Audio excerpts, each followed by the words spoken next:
Every night, when the chandeliers dimmed and the last echo of footsteps faded from the marble halls, a man in a worn khaki uniform would appear.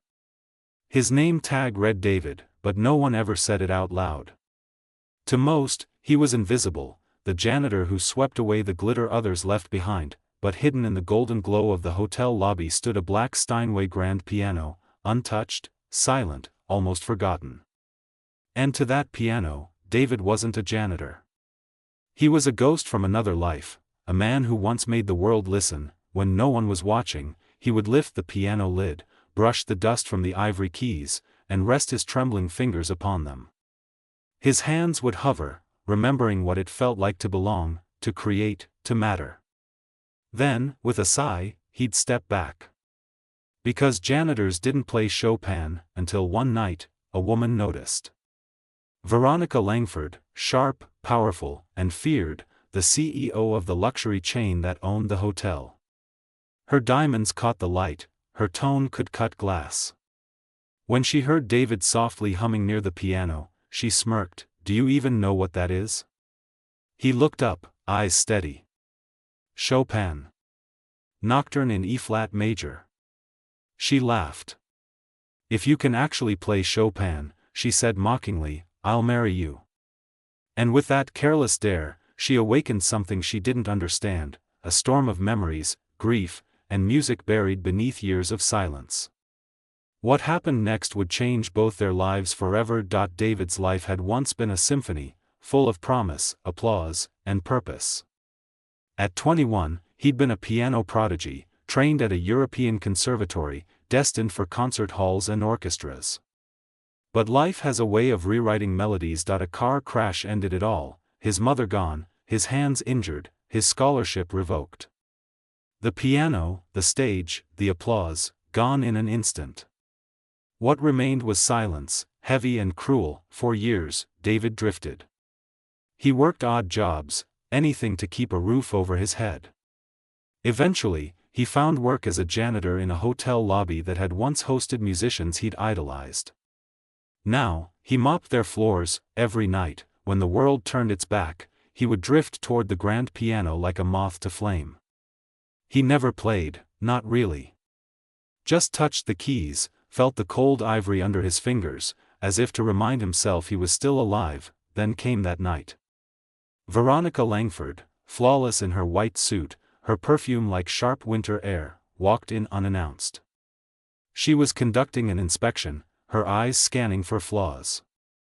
When she heard David humming a tune as he dusted the piano, she stopped. "Do you even know what you're humming?" she asked. He nodded. "Chopin's Nocturne." Her eyebrow arched. "And you think you could play Chopin?"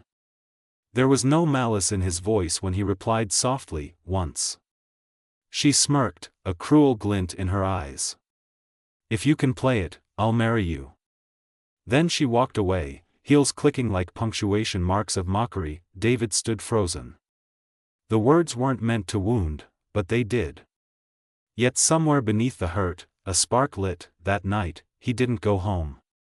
He stayed. He lifted the piano lid, sat down, and began to play, hesitantly, clumsily, painfully. The melody faltered, but it breathed. His fingers, once strangers to the keys, began to remember. Each wrong note was a tear, each right one a memory returning. For days he practiced in secret. Before dawn. After midnight. He cleaned floors by day and resurrected his soul by night, and slowly, the music came back. Not with perfection, but with truth. A week later, the hotel buzzed with excitement. Veronica Langford herself was hosting a fundraiser, an evening of elegance, champagne, and charity. The marble floors gleamed, the chandeliers burned like captured stars, but fate loves irony.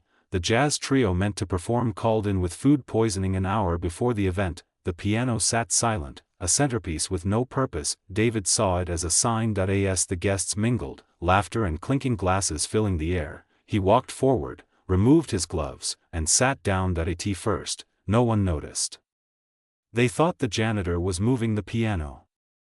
But then, the first note rang out, soft, pure, heartbreaking. Heads turned. Conversations froze, the haunting beauty of Chopin's nocturne filled the room, washing over tuxedos and jewels alike. The melody whispered of loss, longing, and redemption, the kind of sound that makes time itself stand still. Veronica turned, confused. Her eyes widened as she saw him. Her janitor. He played like a man confessing to God. Every phrase was pain and love entwined, decades of silence breaking open like dawn, tears welled in the eyes of strangers.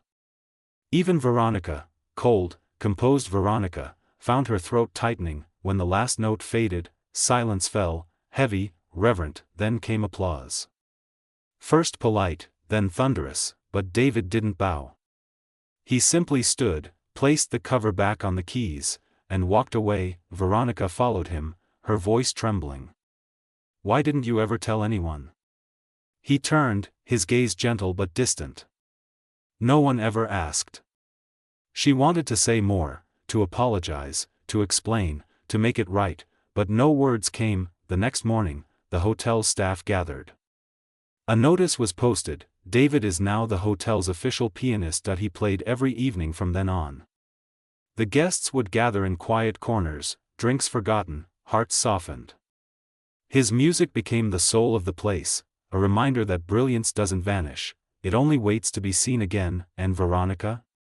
She changed too. The sharp edges in her voice dulled. She listened more, judged less.